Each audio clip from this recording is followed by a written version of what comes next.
Da Vittorino, panificio, caffetteria, paninoteca e pub, aperto dalle 4:30. L'alta pressione Caronte infuoca l'Italia, sole splendente dunque anche sulle nostre regioni, saranno rare le precipitazioni. Vediamo il dettaglio. Sul Veneto bel tempo e tanto sole, cieli completamente sereni o solo qualche nube innocua sulle Alpi più a nord. Temperature massime previste tra i 29 e i 36 gradi, valori minimi attesi tra i 20 e i 23 gradi circa.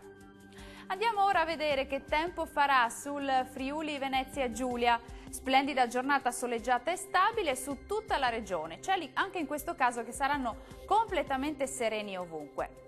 Temperature massime previste tra i 30 e i 33 gradi, valori minimi attesi intorno ai 21-23 gradi circa.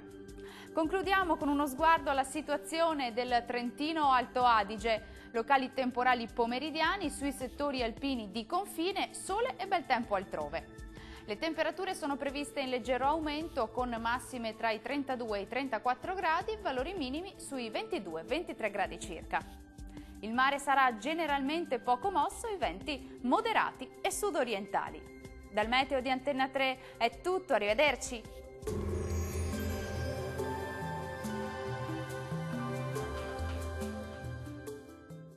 Da Vittorino, panificio, caffetteria, paninoteca e pub, aperto dalle 4:30.